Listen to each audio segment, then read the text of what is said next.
รัตนตรัย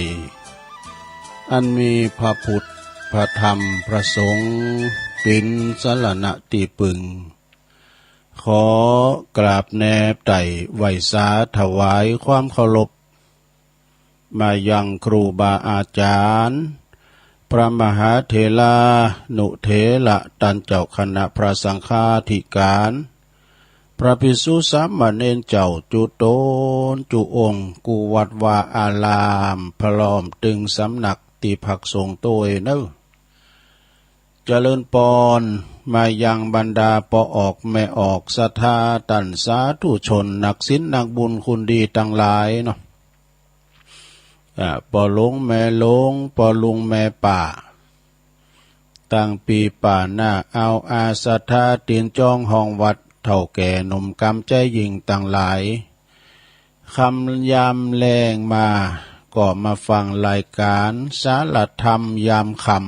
ำพรำวันเสาร์ในปีนคิวของตุลุงยอง มาปบมาปะกันในวันเสาร์ยามคำเด้อพองกำลังกินข้าวกินน้ำข้าวแรงกันเนาะอาหารกายก็กินโดยข้าวน้ำโภชนะอาหารใจก็นำทำคำสอนศีลธรรมกรรมฐานเนาะนะอยู่ในจิตในใจบางท่านบางคนก็กินแล้วเข้านะเนี่ยกองทัพนั้นเดินด้วยท้องกินไปสตาอยู่เพื่อกินบ่จะกินเพื่ออยู่เนาะบางคนก็ไปเยการทำงานยังปิกปอกบางคนนะก็โตอาบน้ำอาบน้องกินข้าวแล้วติววิทยุฟังอยู่บุญเติน บุญเตินเนี่ยคือหกคอมเนาะระเบียงนี่นะเอามาปะกันว่านี่ก็ขอบคุณสถานีวิทยุเปิ้นก่อนเดี๋ยวจะลืมตุลุงมาขี้ลืมขอบคุณสถานีวิทยุแม่ขจารโมเดิร์นเรดิโอเวียงป่าเป่าเนอ FM 94.50 เมกะเฮิรตซ์ของปอน้อยสุวรรณคุณแม่อนงพรหมมินเนอแผ่ขยายกระจายเสียงไปต่างหลายด้อยขุนตาดาหลายด้อยนางแก้วเนาะพี่น้องทั้งเวียงป่าเป่าก็ฟังกันไปนะเปิ้นฟังกันหนักกันหลายแล้วก็ขอบคุณสถานีวิทยุวัดห้วยตองซักตำบลของเปาจอมทอง FM 98.75 เมกะเฮิรตซ์โซนไต่สายไต่นี่ก็ฟังกันไปแล้วก็เช็คระบบแล้วองค์ขลงในเมืองเปิดฮับเด้อท่านอาจารย์พระครูสมุวิโสวัดวรกิจโจวัดฝายหิน FM 104.50 เนาะองค์ขลงในเมืองก็ฟังอยู่ทำกลางฝนตกปล่อยบนดอยนี่ก็ฝนตกเนอสถาเนาะแดดออกก็ฝนตกอยู่อะนะแล้วบางทีก็จะมีวิทยาลัยสงฆ์นครลำปางมจรนวัดบุญญาวาสวิหาร FM 106.50 ตัวนี้นะก็ต้องขอบคุณเนอะกับสถานีวิทยุที่เปิ้นมีบุญต่อโสตประสาทหูเฮาต่างหลายได้ฟังกันไปสถาภาคเจ้าภาคคำภาคกลางคืนเปิ้นถึงได้ฟังกันฟังกันไปแก่งอมแก่เงาฝนตกมันยังไปไหนนี่ ก็ฟังกันไปศรัทธาญาติโยมเนาะมันถึงได้ซื้อฟังโดก็ฟังแก่งอมแก่เงากันไปมาปะกันวันนี้ก็เป็นวันเสาร์ที่1เนาะตุลาแล้วศรัทธาญาติโยมต่างหลายเดือนตุลานี่ก็เดินแห่งความที่ว่าออกวาสากาเนี่ยจะออกวาสากันเนี่ยนะแล้วก็งานบุญกฐินกาเนี่ยงานบุญตานทำต่างทำลงกาตักบาตรเทโวกาจะมีเห็นได้นี่นะวันเดือนตุลาเนี่ยเนาะเดินก็จากไปว่าก็กันยาก็จากกันไปแต่เฮาจากกันหักกันแป้งกันเนาะสถาฟังฟังธรรมกันไปครูบาอาจารย์ก็นำเอาสารธรรมอันใดอันหนึ่งบางตุนบางองค์เปิ้นก็เก่งในการบรรยายธรรมบางตนบางองค์เปิ้นก็เก่งในการเทศธรรมมรดกธรรมปืนเมืองเนี่ยเนาะ ก็ฟังกันไปคุณฟังก็ไม่ใช่เหมือนกันเนาะคุณหูมก็ไม่ใช่เหมือนกันพองก็หูมฟังเพลง ปองก่อหมฟังซอยนะปองก่อหมฟังธรรมมันก็มือหานิ้วให้เนาะมาดื่มเตากันทลากันเนาะสดาญาติโยมฉะนั้นก็ฟังมาเด้อนะไปหุมก็ฟังไปหุมก็ฟังก็ได้เนาะก็ปล่อยมันผ่านไปแต่ตุลุงมานี่ก็เพราะหน้าที่ธรรมะคือหน้าที่เป็นเฮามาเนาะได้รับมอบหมายจากครูบาอาจารย์ก็มาบริหารเวลาก็ทำให้ตื่นโตอย่างไรตุก็คือเป็นนักคุ้นคว้านะเรียกว่าทำการบาตรอันใดที่จะได้เอามาเสนอแนะจะเอามาสอนเนาะเอามาเล่าสู่จู้กันฟังเสมือนญาติพี่น้องเดียวกันเนาะศรัทธาญาติโยมทั้งหลายก็รับผิดชอบไปดำเนินรายการไปก็คือการปฏิบัติหน้าที่ก็คือการปฏิบัติธรรมนั่นเองเนอะศรัทธาญาติโยมทั้งหลายนะวันนี้ฝนตกหนักกว่าศรัทธาญาติโยมตุลุงก็พิษพาดไปว่าจะไปงานสลากภัตตาหารที่วัดปังกดตันหรือว่าวัดมงคลเวลุวันก็เลยโซ่แล้วมันฝนตกหัวเอิ่นเนาะคุณครับรถก็มาบัดใดนะศรัทธารถมันจะมีเนาะแล้วก็ยื้อผมจางเยก็เลยยกยอดว่าปีหน้าเนาะค่อยว่ากันก็ฝนตกอย่างฟ้าโหนโนลูบางพรบอกว่าโนรูไปตั้งเมื่อวันพัดแล้วเนี่ยอันนี้มันปิ้นสังก็บอกฝุ่นน่ะนี่นะบ้านเฮายังดีนะศรัทธาญาติโยมทั้งหลายบ้านเปิ้นเมืองเปิ้นอย่างท่านมหาสมชาติวานะต่างประเทศเวียดนามนี่มันเข้าตามปูนโนรูนี่นะมันปึ้งหลังคาบนในไปปิ้นหลังศรัทธาเนาะมันยกก็ถึงหูถึงแปรไปเลยนะปวดรถเฮิร์นก็เว้าหานี้ปวดคุณแต่ไม่อยู่ที่ไหนรถนี่ยังถลายไปนะศรัทธารถก็โถมน้ำนองรถก็ยังลอยตุ๊บป่องอยู่ก็มีศรัทธาบ้านเปิ้นเมืองเปิ้นนะไปพาดพิงไปทางอีสานบุน้ำถมให้ถมนาเอาปีนี้เข่าบ้านหลังแปลงก็เนาะศรัทธาเนาะนำมาถมเข่าถมนาเปิ้นปิ้นตาอินดูเปิ้นเข่าน้ำเมืองเข่าน้ำได้ซื้อกินเข่าก็ใจเนาะนั่นก็ไปตามธรรมชาติปีให้ปีดีได้ศรัทธาญาติโยมทั้งหลายบางปีก็ฝุ่นแรงกลางวาสาปิ้นขุนมุ่งบางปีเนี่ยก็ฝุ่นดีเกินไปเนี่ยก็ไปตามยุคตามสมัยตามมรสุมเนาะตามมรสุมกันไปศรัทธาญาติโยมตอนนี้ไปตุลุงก็เอาอันนี้มาไหว้กันเนอะศรัทธาเนาะเอาอันนี้มาไหว้ก่อนขอคิดเล็กๆน้อยนะเราสู่จู้กับพอออกไม่ออกศรัทธาได้ยินได้ฟังกันถ้าเราเรื่องอย่างตุยิบไปยิบมาก็เอาเรื่องลูกเนาะลูกเต่าเข่าปั่นเพิ่นว่ามันของจองกันลูกเต่าเราล้านบางคุณก็ได้ลูกดีเนาะปิ่นบุญปิ่นกุ้นเนี่ยถ้าว่าลูกดีเนี่ยแปลว่าโธ่เหลือเปิ้นถูกหวยรางวัลที่ 1ลูกดีๆลูกเปิ้นมี3อย่างอภิชาตบุตรอนุชาตบุตรอวชาตบุตรมี3อย่างอภิชาตบุตรนี่ดีเนอะประเสริฐกว่าปอกว่าแม่นะจิตใจสูงอนุชาตบุตรนี่ดีเสมอปอเสมอแม่อวชาตบุตรเนี่ยบ่เอาไหนเลยเด้อบ่ดีเลยลูกล่างลูกผาน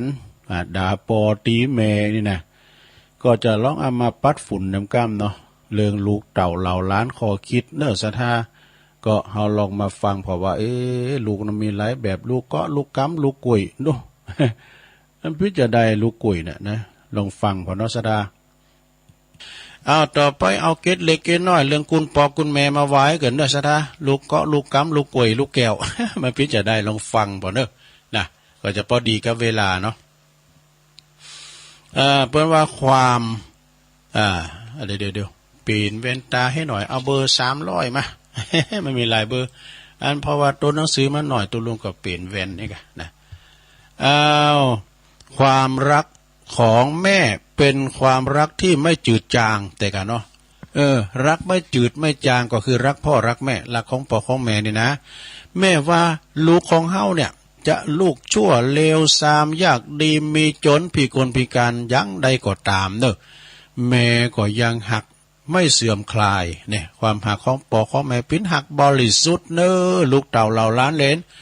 ตัวอย่างแม่ตินนอนอยู่เฝ้าลูกอยู่ห้องพยาบาลเนี่ยซะนะแม่ก็ตุลุงก็ไปหันเนาะปูเปิ่นคอยพะโวพะวังปิ้นหงปัดลุงก็มีแต่ก็ยาผ่าไปปัดอยู่หันในหงยานะโกยุ่งมาครบนะปิ้นหงอยู่ห้องพยาบาลเฝ้าลูกคนอื่นอาจจะมาเยี่ยมก็2 วัน 3 วันมาเตอหนึ่งแต่ว่านะแม่นี่เฝ้าอยู่ทุกเวลานาทีบางทีนี่ก็ไปลูกไปติดคุกติดตารางนี่นะมันจะไปติดต้มได้นะเอาหัวใจแม่ไปติดขอกด้วยใจผูกพันกับลูกอยู่บนน่ะนะยังเอาดวงใจของอันความหักของแม่เนี่ยไปตุยปีนโหงเขาแล้วก็คุณแม่ก็ร้องไห้เนี่ยปีนโหงอาภัยหือลูกเสมอมีคำกลอนบทหนึ่งเปิ้นบอกว่าเนี่ยลงเนอะดวงใจแม่สะอาดแท้กว่าทุกสิ่งดวงใจแม่สะอาดยิ่งกว่าสิ่งไหนดวงใจแม่สะอาดเกินกว่าสิ่งใดดวงใจแม่มีไว้เพื่อลูกเอ่ยนี่กินความไกลกว่างเนอะชะตาเนอะอูดถึงความตุกของปอของแม่มี3 อย่างโยมตุกปอตุกแม่มี3 อย่าง3 ประการโดยเน้นข้อ3นะข้อ3ว่าลูกทำชั่วทำให้พ่อแม่ตายก็นอนตาบ่หลับเด้อนะก็จะมีคำกลอนความหวังของพ่อของแม่แถมประกอบไปโดยแถมบทหนึ่งเปิดว่าความตุกพ่อแม่นะความตุกพ่อแม่มี3 1ตุกเพราะบ่มีลูกนี่2ตุกพอลูกตาย3ตุกเพราะลูกชั่ว 3 อย่างก็กินความกว้างนะซะนะบางคนนี่เคยได้ลูกแต่คุณกับปนปมีอันจะกินลำรวยอยู่เหมือนกันแต่ว่านี้ผู้สืบสกุลเนี่ยนะทุกเพราะบ่มีลูกแต่ก็ไปบนบานสันกล่าวก้าขอกับเทวบุตรเทวดาขอกับเก้าไม่ใหญ่ไม่หลงอธิษฐานจิตกับหลวงพ่อหันหลวงพ่อหนีนะกันเพิ่นประทานให้ได้ก็ดีแต่นะเนี่ยนะอันนี้ก็คือว่าตุกพร้อมมีลูกตุกที่2แล้วตุกเพราะลูกตายเมื่อมีปิ้นเกี่ยวเป็นกุ้นเล่งใหญ่หน้ากาบ้านอายุตั้งแต่ก็10 ปลาย20 ปลายเป็นวัยรุ่นไปอุบัติเหตุก็มีเรียกว่าไปคบหมู่คบแว่นยกโพกทำหัตประหารกันลุ่มหายตายจากอันนี้เป็นเรียกว่าลูกตายก็เป็นตุกนะปรากฏว่าลูกได้ไปก่อนก่อนแม่ได้ส่งสการต้านขาบลูกอีน่ะเนาะหลุมได้จุงจุงแม่เข้าไปเหี่ยวสักกำอีน่ะ3ลูกทุกเพราะลูกชั่วอันลูกโชตัวดำเนี่ยมันบดีเตะเนาะสดาเนาะปิดอย่างได้ก็เดี๋ยวฟังบทหน้าแถมแถมกำหนึ่งนะความหวังของพ่อแม่ ความหวังของพ่อแม่ยามแก่เฒ่าหวังเจ้าเฝ้ารับใช้ยามป่วยไข้หวังเจ้าเฝ้ารักษายามเมื่อถึงคราวตายวายชีวาหวังลูกยาช่วยปิดตาเมื่อยามตายเนี่ยบางพองมันนอนตายตาบัดลับบางพองนี่มีนะสัทธาญาโยมเปิ้นเล่าให้ฟังพ่อแม่ย้ำได้ส่งสการยังซบยังขอนยังอยู่หออยู่เฮินปวดตัวลูกมันมีหลายด้วยเนาะลูกก่อนคุณมีลูกหลายปรากฏว่าสนใจยายดีซบซบแม่มีกระจะรู้จะชิ่งจะเอาตำแหน่งจะเอาตีทรัพย์สมรดกนะปันไตนั้นบ่อายเก้าก็จะเอาอิหลาจะเอานาดอนเนี่ยโซนเหนือโซนไตเนี่ยปุตโตบานั่นจะเอานะปุตจะแย่งกันแล้วก็เพื่อย้ำได้เซโซซบแม่ด้วยนะอันนี้แปลว่าพ่อแม่ได้ปันไว้แต่ไทยเนาะได้ปันไว้ มีแถมสดาญาโยมหลายลูกหาอย่างเด้อนะเปิ้นอธิบายว่าจอยปิดตาเมื่อเวลาตายนั่นก็คือหมายความว่าเมื่อลูกทำดีมีความหัก มีความสามัคคีระหว่างพี่ๆน้องๆนี่นะพ่อแม่ก็สบายอกสบายใจชื่นใจนี่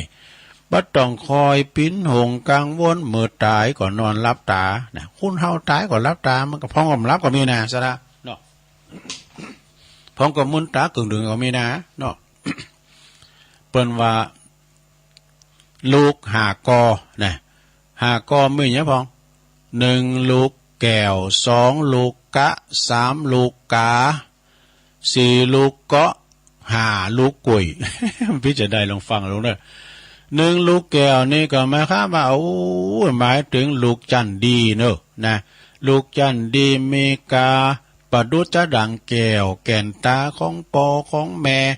มีแต่น้ำความชื่นชมความจืนอกจืนใจหือกับปอกับแม่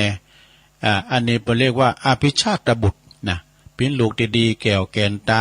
ใหญ่นากาบ้านมาก็ไปศึกษาหำเฮนไปโบสถ์เป็นพระเป็นเน้นเป็นตู่เป็นเจ้าอันนี้ลูกแก้วเนาะบางตุนบางองค์ปรมีแหงแก่กาได้เป็นสมปานเจ้าวัดเป็นตุหลงสมปานเป็นพระครูนะเป็นมหาเป็นพระครูโอ้ลูกหลานตันเต่าก็มาจูนะพ่อแม่ก็สบายไปเนี่ย เป็นลูกแก้วเนอะต่อไป2ลูกกะอันนี้ก็ดีนะมันจะลูกพีกะมันจะ ลูกกะก็หมายความว่าลูกที่มีความกะตันอยู่กะตะเวทีนะ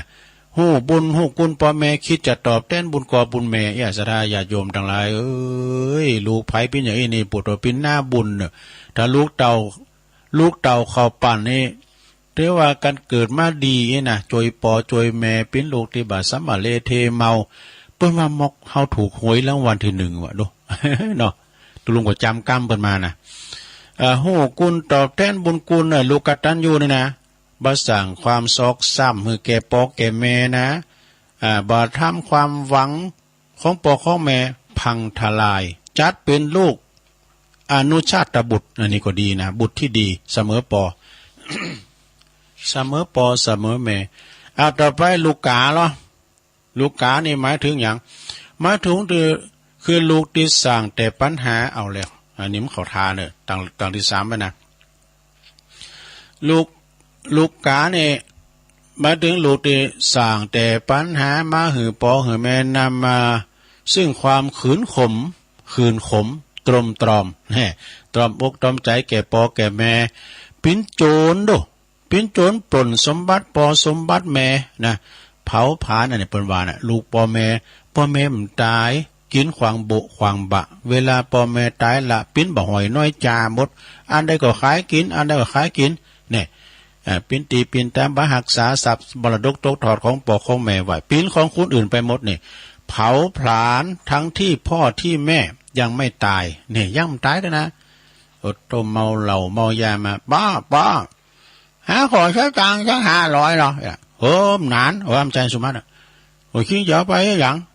ไปแก้มือนะเชี่ยงไปปันป่ายแล้วโอ้ไม่ว่าจะไปเข้าบ่อน ลูกกะนะลูกกาเนาะ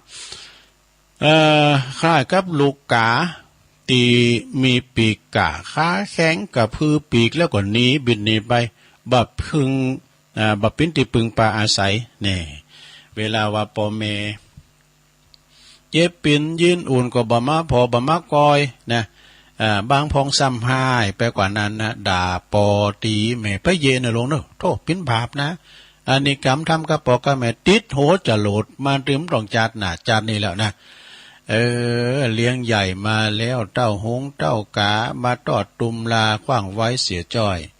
บอกคือทอดตัวเมื่อยามหนุ่มน้อยแม่พอคอยดูเจ้าอยากตุกเมื่อกลางคืนเย็นแม่กึดนั่งลูกหอบเจ้านงไหวกันว่าเจ้าลูกน้อยจะดุ้งตกใจแม่จักข้ามไห้ขวัญมาเน้อเจ้าแม่จักจำไอกัวนายลูกเต้าจะดุ้งตื่นเมื่อเวลาตื่นพักผ้าขี้เยี่ยวนายอีแม่ก็เอาไปซักตึงตากแห้งตึงวันเลี้ยงใหญ่มาแล้วมาม้อยจอมขวัญมีใจมอยดำปากข้าวสัวกล้ายามเมื่อประมาณอีแม่ก็ก้องหันหน้า หวังพึ่งบุญกุลยิ่งนักเลี้ยงใหญ่มาแล้วกายเป็นเพศยักษ์บอกคืนทอดอันบุญกุลแม่ได้หอบเลี้ยงกำจูอุดหนุนแม่หวังเป็นคุณเมื่อยามแก่เท่าบุลูแม่ไปให้กะอันนี้เปิ้นเอาสำนวนเลยนะถึงไหนลูกเกาะลูกต่อไปลูกที่สี่ลูกเกาะเนี่ยลูกเกาะหมายถึงลูกตีเลี้ยงไม่โตนะเกาะกินกับปอกับแม่มาถึงเลี้ยงใหญ่เนี้ยก็คืนหัวโหลงเนี้ยก็คืนหัวโหลงเสื้อเท้าใจพี่ปออันพริกแห้งไม่เหรอเกลือไม่เหรอมันไปเกาะถึงเลี้ยงใหญ่สักเดือนะเลี้ยงไม่โตเนาะเกาะปอเกาะแม่กินจนถึงวันตายวะซ้ำให้ยังก่อกรรมทำชั่วทำแต่ชั่ววะดูจักนำหือปอแม่ต้องไปเกาะลูกกงเยี่ยมถึงในตารางแต่กันเนาะซะได้เนาะอันนี้ลูกเกาะลูกกงนะซะได้ ไปเกาะไปกงลูกที่ห้าอันนี้ซ้ำหายเนี่ยลูกกวยนะนี่นะลูกกวยนะกวยนี่ก็ลูกกวยนี่หมายถึงลูกที่ห้านี่นะหมายถึงลูกที่ชั่วโฉดลูกบาปหนาดูเกิดมาแล้วก็ขาพ่อขาแม่วะลูกเนรคุณเรียกว่าลูกทรพีเหมือนลูกกล้วยนี่ก็คือปอมันแตงปีหวีโผล่ออกมาแล้วปอมันตายแม่มันตายไปลูกกล้วยนะกล้วยนี่ก็มันออกปีออกมาเนี่ยปะโถปีมันนะบทวันนี้เจอแนววันนี้นะแก่ง12 เดือนเป็นลูกทรพีวัสราญาโยม3ลูกประเภทหลังเนี่ยนะเปิดว่าเป็นอวชาตบุตรนี่อันนี้เป็นบาปเด้อที่นี่ก็อูถึงตอบแทนบุญคุณของปอของแม่ในแนวทางเช่นการเล่งดูปอแม่มี2แบบเนอะศรัทธาคือเล่งกายแล้วก็เล่งใจเล่งกายก็หมายถึงว่าได้แก่แบ่งเบาภาระหน้าที่ของปอของแม่เท่าที่เฮาจะทำได้เช่นว่าช่วยเหลืองานบ้านงานจองหมดเล่งใจก็ได้แก่ความยกเอาใจทันบัดทำหือเปิ้นได้สบายอกสบายใจลูกหือมีน้ำจิตน้ำใจเลี้ยงดูพ่อแม่เนี่ยเปิ้นว่าถ้าเปิ้นตายก็เลี้ยงโดยกายถ้าว่าเปิ้นตายไปแล้วก็เลี้ยงโดยใจก็หมายความว่ามันต้านคันเข่าคันน้ำไปหือเปิ้นพองนี่กะนะต้านโกเข่าโกน้ำไปหือกับปอกับแม่ที่เปิ้นลุ่มหายตายจากไปอันนี้เปิ้นเรียกว่าลูกกตัญญูเนอะกตัญญูกตเวทิตากุลต่อบิดรมารดานะก็จบเรื่องกุลปอกุลแม่ไปเนอะศรัทธาญาติโยมทั้งหลายนะตอนนี้ไปอันนี้พิ้นยาวเนอะพอหายพอดีเจ้าเหล่านิทานโฉมงามอสูรนี่พิ้นจะได้เนอะศรัทธาเนาะโฉมงามอสูรหรือว่าบาลีเพิ่นบอกว่าคามนิชาดกนี่พิ้นจะได้ลองฟังพอเนาะศรัทธาพิ้นคติธรรมเหมือนกันเนอะนาเจตวันวิหารเนี่ยพระพุทธเจ้าตรัสชาดกแก่พระภิกษุรูปหนึ่งซึ่งละความเปลี่ยนคือหันว่าประโยชน์ของพรหมจรรย์หันความประโยชน์ของพรหมจรรย์ก็มีใจความว่าอย่างอี้ในอดีตพระตถาคตเจ้าของเฮาในเสวยพระชาติเกิดมาเป็นพระราชโอรสขององค์สุดท้ายของงานพระเจ้าพรหมทัตพระเจ้าพรหมทัตนี่มีลูกเต่าถึง100คุณกับว่าดู100พระองค์แล้วก็พระนามว่าองค์สุดท้ายก็คือลูกหล่าคามนิกุมารเนี่ยคามนิกุมารนี่คือเป็นลูกหล่าเป็นพระพุทธเจ้าของเขาเสวยพระชาติมาเป็นลูกเป็นพระราชโอรสของพระเจ้าพรหมทัตนะแล้วก็คามนิกุมารครั้งใดข้างนั้นพระเจ้าพรหมทัตปอเสด็จปอนี่ได้รับคำทำนายจากพระปัจเจกผู้เป็นอาจารย์ว่าจะมีพระโอรส องค์ใดองค์หนึ่งเนอะที่จะขึ้นครองตำแหน่งเมืองตักกศิลานี่หากว่าเดินทางไปถึงเมืองตีว่าปลายใน7 วันนี่นะปลายใน7 วันนี่นะไปถึงก่อนได้ปิ้นพญาปิ้นเจ้าพญาเจ้าเมืองนี่นะพระราชาผู้ปิ้นปอก็จึงสั่งจะส่งโอรสทั้งหมดอะนะถึง100 องค์เนี่ยมุ่งหน้าไปยังเมืองตักกศิลานะเดินแต่สมัยนั้นสมัยเตี้ยวดูแต่ถ้าว่าระหว่างตั้งนั้นนะปรากฏว่าก็มีนางยักษินีทั้งหลายเนอะนางยักษินีนี่มันไปถึงเมืองยักษ์อ่ะนะนางยักษินีทั้งหลายก็แปลงร่างนะแปลงร่างกายเข้ามาเนี่ยเป็นอันแม่ยิงงามว่ะเนี่ยแม่ยิงงามดุจประดังเทวดาดู มันแสลงตัวมานะก็มาหล่อหลอกพระราชโอรสทุกพระองค์อ่ะนะบางพองก็ใจลูบโสมนมพันงดงามดุจนางฝ่านางสวรรค์หรือว่าภาพมายาต่างๆเนี่ยมารอลงราชโอรสถึง100 องค์นะเขามารอลงทำหือพระราชโอรสพระองค์ถูกนางอยากกินกันน่ะจับกินว่าโอ้กินอย่างแมงมันแมงมันจะได้ลงแต่ก็ดูลงพี่อ่านน้อยนะพี่อ่านน้อยคือละอ่อนอ่ะลุงคนหนึ่งบอกว่าเนี่ยมันจะมีเลือดอ่ะมันบินขึ้นมาแล้วปอดมาแล้วบิดปีกมันแล้วกินขวบคอเขาอ่ะเนี่ยอยากตัวนี้ อีกุ้งอ่ะอีกุ้งมันจะไม่เลือดอ่ะอันชูเขามันจะไม่เลือดกินอีกุ้งดิบก็มีว่ะปึ่งเปิลมันทหารมาเลยมีกุ้งเต้นนางยักษ์ก็จับกินพระราชโอรสไปกินไปปุดถูกปรากฏว่าเว้นแต่คามานิกุมารนี่เป็นมีปัญญาหรอกนะแล้วก็พี่น้องทั้งหลายมันนี่ตายหมดนะถูกนางยักษินีจับไปกินหมดนะรอลงไปมายาต่างๆเพราะว่าพระราชโอรสองค์สุดท้ายคือว่าเป็นลูกหลานวะนะเปิ้นตั้งมันอยู่ในพรหมจรรย์วะ ตั้งมันอยู่ในพรหมจรรย์มีสติล้ำลึกอยู่เสมอทำหือบ่หลงอุบายของนางยักษ์จนกระทั่งเดินไปถึงเมืองตักกศิลาปิ้นผลสำเร็จนี่แล้วก็กลายเป็นพระราชาแทนพระราชองค์แทนพระราชาองค์เก่าก็ถูกนางยักษ์กินเหมือนกันนานพญาเจ้าเมืองเก่าก็ถูกนางยักษ์จับไปกินเหมือนกันนะในกาลต่อมาคามินิกุมารนั้นก็คือองค์พระรัตถาคตเนี่ยข้อคิดเรื่องนี้เปิ้นสอนหัวว่ากิเลสเป็นหนทางไปสู่ความหายนะนี่ศรัทธาญาติโยมจะไปหลงอย่าไปลืมเนอะนะกิเลสเอาไปกาดเนี่ยอัน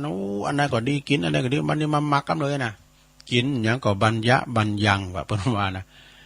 จะไปสมุหามจบลงไปศรัทธาเนาะแล้วจะมีแถมบทหนึ่งอยู่ตอนนี้ฝุ่นตกมาแถมเลิศเนอะศรัทธาได้ยินฝุ่นตีตุลุงนี่ก็ตกมาเม็ดหนาเข่าเหมือนกันอ่อนไปก็ตกแห้งมาแถมแล้วศรัทธาฝุ่นปินนี่ก็ดีแต่ขอคิดก็จบลงไปตอนนี้ไปก็เอาคติธรรมนี่มาว่าทำกรรมแต่ว่าคติธรรมก็แมนอยู่มันเป็นอย่างไรมันเป็นคำของจองจ้ะเอาไว้หน่อยเนาะนั่นก็ยิบยกมาละนี่ของน้องล่องหนึ่ง นี่ก่อนชายน้อยไปเขียนมาเมื่อละนะว่าหลายเต๋อแต่มันก็จับใจดีนะเพราะว่าน้ำใสเกินไปก็ไร้ปลาตรงไปตรงมาก็ไร้เพื่อน คือน้ำใสเนี่ยมันปลาเนี่ยมันแอบได้ดูมันศัตรูหันนะอย่าเขาหันปลาโอ้ยปลาลิ้มหลงนะมันก็ซุกซอนอีกน้ำขุ่นๆหน่อยๆปลามันสอบเนาะ น้ำใสเกินไปก็ไร้ปลาตรงไปตรงมาก็ไร้เพื่อนนะคุณที่อูดตรงจำเจอก็อ่อนค้อมก็ขึ้นถูกใจเปืนนะบอกก็มีไผ่ไข่ขบนะมาความจริงนี่อู่ขวานป่าสากเนี่ยใจดีนะสดาเนาะอู่ตรงไปตรงมามีจะฮื้อกับอู่ไปอย่างนี้นะอันนี้ก็หนาขบเหมือนกันเนอะฝ ฟ้าใสเกินไปก็ไร้เดือนนะพอเล่ากันว่าฝ่ามันแจ่งใสนะเดินมาก็เบ่งรัศมีหน่อยไปหน่อยซับซ้อนซ่อนเงื่อนก็ไร้ใจ มีพร้อมเกินไปก็ไม่ดีนะบกพร่องกว่านี้ก็ไม่ไหวนะถ้าขาดบกพร่องไปนะบกพร่องก็คือมันบัดเต็มร้อยลุ่มหลงเกินรักก็หนักใจคิดมากเกินไปก็หนักตน อ่อนน้อมถ่อมตนก็เสียเชิงเนี่ยเข้มงดเกินไปก็เสียคนยอมให้ทุกขนก็เสียการเนี่ยพอให้พอประมาณก็พอใจหยวนท่วนทีให้พอผ่าน หยวนท่วนทีให้พอผ่านหูยานหัวพระใจเงียงหูหลิวตาก็พอประมาณสงบคำรออ่านผลงานจริงแน่นี่นะก็ขอบคุณเนอะกับน้องล่องหนึ่งสูงเขาประกฏ ก็อย่าสดาญาติโยมเนาะอันใดดีก็ว่ากันไปสำเตอก็ซ้ำกันพองบางทีนี่ก็เอาของเปิ่นมามีแถมอยู่เนอะสถาเนอะนะมีแถมอยู่อันนี้เป็นข้อคิดเนอะสถาเนอะเป็นข้อคิดเรื่องการวางแผนชีวิตพิชิตความทุกข์นี่มันพิจารณาลงฟังบ่นะลงเนอะในสมัยนี้เฮาทำมันยังต้องมีการวางแผนครูเปิ้นจะสอนหนังสือเด็กเปิ้นก็ต้องวางแผนการสอนนี่อันนี้สำหรับครูนะแล้วก็บริษัทห้างร้านค้าร้านขายทำธุรกิจซื้อขายอย่างต่างๆก็ต้องวางแผนการค้าขายวางแผนการขายตลาดมีต่างใดแล้วก็สมมติว่าเปิ้นจะเล่นละครดนตรีภาพหนังภาพยนตร์ผู้กำกับภาพยนตร์ละครนี่ก็จะต้องวางแผนเขียนบทภาพยนตร์บทละครให้มันกินอกกินใจ ผู้กำกับเวทีเนี่ย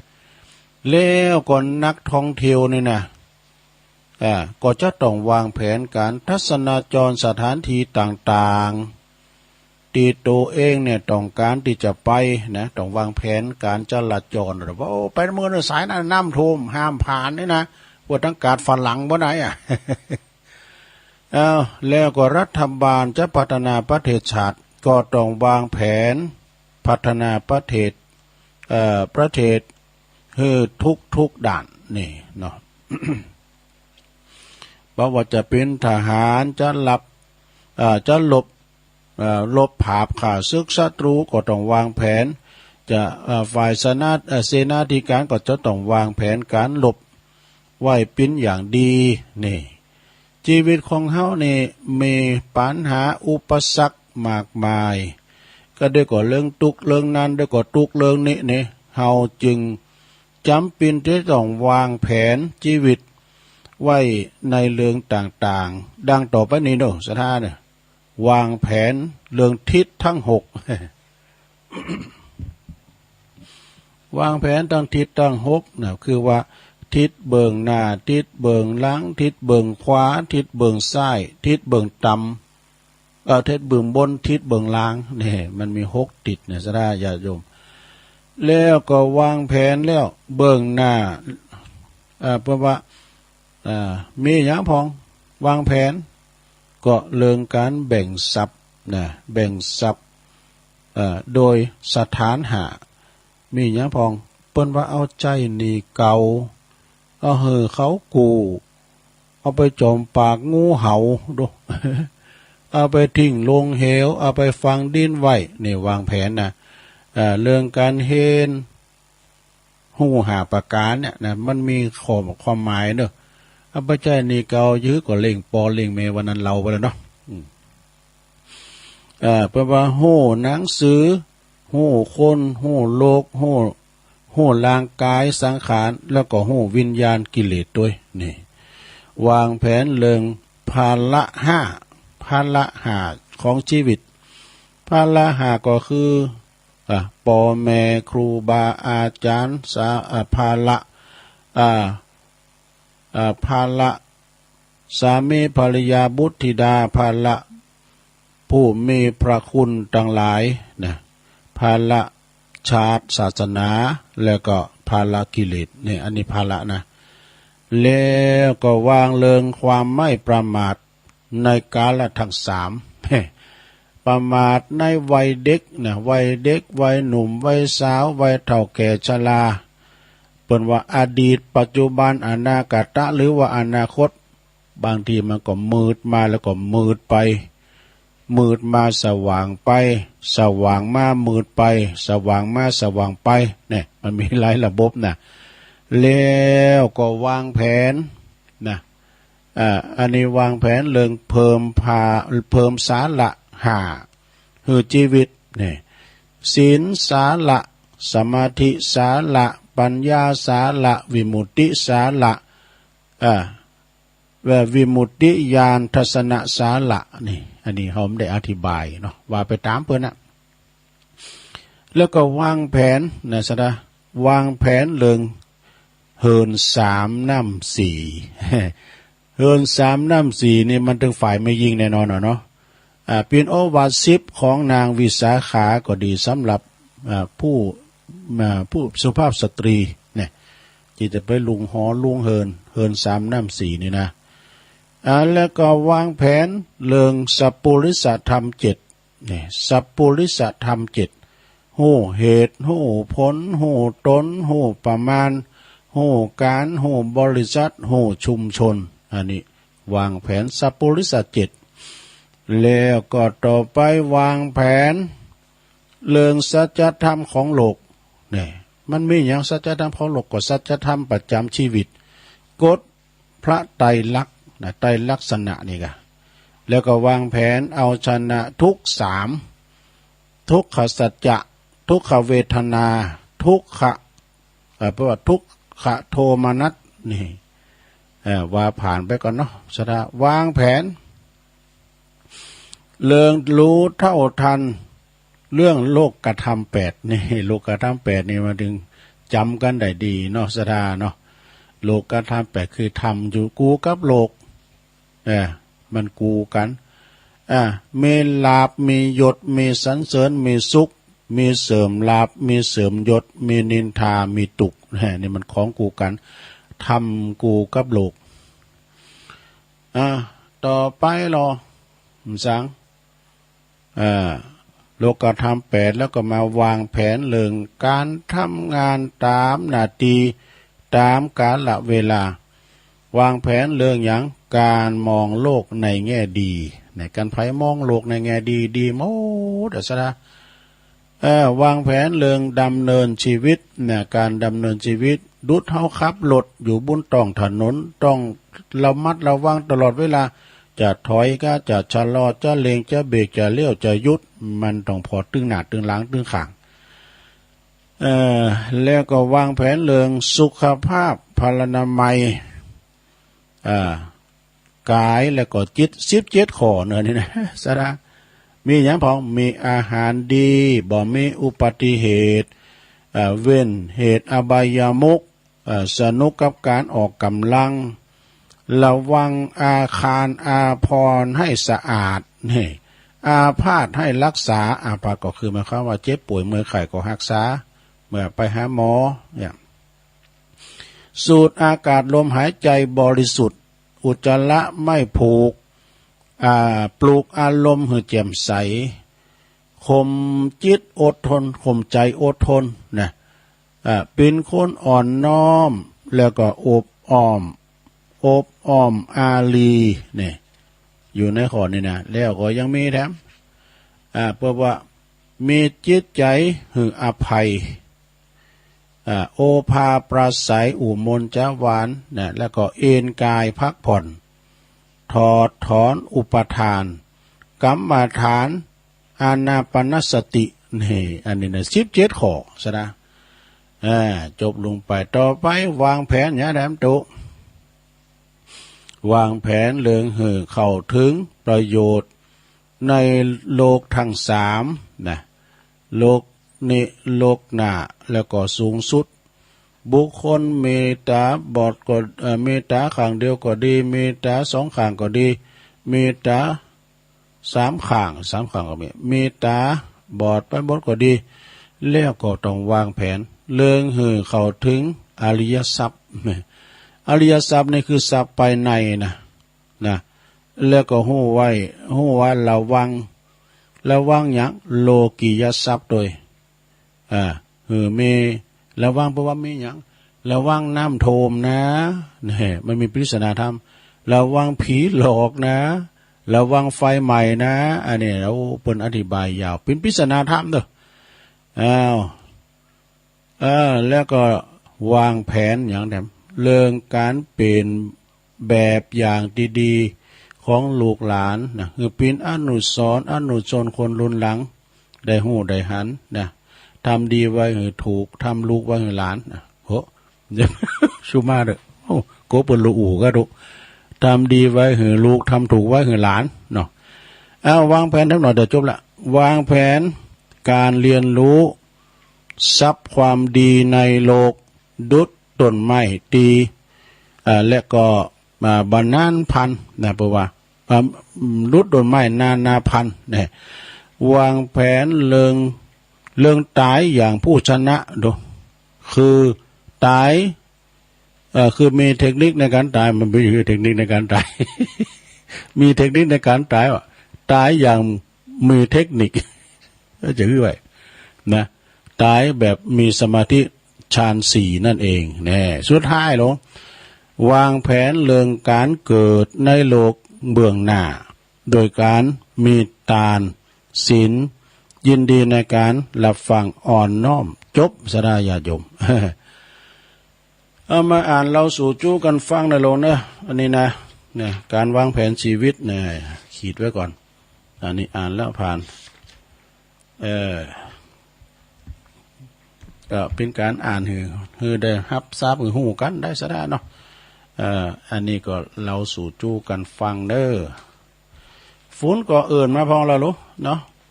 เดี๋ยวประกาศข่าวสารงานบุญสักเลิง2 เลิงก่อนนะก็วันที่3วันฮือนี่แหละเนอะต่างคณะสงฆ์อำเภอดอยหล่อเพิ่นจะมีงานโครงการธรรมสัญจรจัดขึ้นที่บุญวัดพระธาตุดอยน้อยเนี่ยนะโดยจะมีการฟังเทศน์ฟังธรรมได้รับนิมนต์นะได้รับเมตตาในพระเดชพระคุณท่านเจ้าคุณพระเทพรัตนนายกเจ้าคณะจังหวัดละปูนวัดพระธาตุเจ้าหฤปุญใจวรมหาวิหารเพิ่นจะได้เมตตามาเป็นองค์ธรรมกถึกเพิ่นจะมาแสดงธรรมเด้อเจ้านี่เพิ่นก็ปัดเคาะรอนนามมัดมือไปแล้ว ฉะนั้นวันศีลหน้าเนี่ยนะสดาเวลาเตียงปลายเป็นต้นไปเด้อขอประกาศเชิญชวนสดามาฟังเทศน์ฟังธรรมไผมาบ่ได้ก็ฟังกันตามคืนเด้อถ่ายทอดเสียงโดยวันนี้ก็เปิ้นเอาโคมมาหอมกันหลายคณะสงฆ์ตำบลยางครามโดยการนำของเมตตาบารมีธรรมอาจารย์พระครูสถาพรพัฒนาลังสีเจ้าคณะตำบลยางครามพร้อมโดยคณะสงฆ์ทุกวัดอันนั้นเปิ้นมานะเอารถถีบมาเอาพัดลุมว่าอย่างมาโอ้เยอะแยะมากมายนะอาจารย์พระครูเจ้าคณะตำบลก็ซื้อรถถีบกัน2,000 ไปซื้อละปูนพุ่นน่ะดู2,000 ไปกันนะสดามันจะถูกนะก็มาออกเบอร์นะกะออกบัตรหางวาวหางบัตรแล้วก็มีปกกำนันเขาปกกำนันก็หลายตีเนอะที่เปิ้นมากันนะที่เปิ้นมาของมาเหาะมาจอมมาหอมเพราะว่าจะเป็นกำนันตำบลยางครามก็ปกกำนันเย็นแสงตาล่ากำนันตำบลสันติสุขก็ปกกำนันสุวิทย์ใจพลกำนันแดงกำนันทรงแควก็กำนันมานิดแดงเมืองนะแล้วก็กำนันตำบลแล้วก็ประธานชมรมกำนันผู้ใหญ่บ้านกำนันบุญทรัพย์ปัญญานะเอารถถีบมาคุณการก็ยินดีนะคืนกำไรให้แก่ท่านผู้ฟังนะในวันที่3ก็เลยขอประกาศเชิญชวนสถาศีลหน้านี่ก็มาฟังเทศน์กันเนอะกันพิเศษด้วยแล้วก็เฮาก็จะได้อันรุ่นรางวัลการฟังเทศน์แล้วเนาะ ฝนกำลังตกก้าขอตกให้มันหมดมาเสียงให้กันเนอะฝนเนอะ วันพุธนี้ก็คณะสงฆ์ก็จะมาช่วยกันจัดแปลงผ้าแปลงโบทำลายเนาะพอวันพุธนี้ก็จะจัดสถานที่ตั้งเก้าอี้มานั่งสถานเนอะไผมาก่อนนั่งหน้านะนั่งเก้าอี้หมดอะนะเปิ้นจัดนั่งเก้าอี้หมดอะที่ศาลาหลังเก่าไปเนี่ยทำบุญไปนะมาฟังเทศน์ฟังธรรมรุ่นรางวัลกันคืนกำไรให้แก่ท่านผู้ฟังมาเซ็นจื้อก่อนลงทะเบียนแล้วเพิ่นจะแจกหางบัตรคล้ายๆกับเพื่อนกินสลากอะหรอเนอะมาจับสลากเอามาในวันที่3เนี่ยมากินสลากเด้อสลากของนะแต่มีปัจจัยกันไผหมานไผหมานก็เอาไปขี่รถถีบข้ามน้ำปิ้งลุงดอยไป พี่น้องทั้งหลายปิ้งออกมาเนอะตั้งฝั่งละปูนนะมาฟังกันฟรีไม่ต้องเสี่ยงสตางค์ยังได้รางวัลกลับบ้านตัวเนาะในวันที่3เนอะศรัทธาพร้อมกันนั้นก็ครูบาอาจารย์ก็ตมาโมดในเมตตาบารมีธรรมหลวงพ่อพระครูสุนทรธรรมานุโยกหลวงพ่อใหญ่เจ้าคณะอำเภอก็เอารถถีบมาทำการหนึ่งหลวงพ่อท่านพระครูศรัทธาพระครูปัญญาพิสุทธิ์นะเลขาอำเภอก็เอามาทำการหนึ่งมีหลายอยู่ตรงได้อ่านเดิมได้ซะท่าเนาะหลวงพ่อรองก็การหนึ่งหลายทันที่เปิ้นเอามาเอาเกินด้วยซะท่าเนอะเดี๋ยวก็มาประกาศกันโดยตุลุงจะสิ่งเวลาต้นนี้ก่อนเนาะจะยอบยัง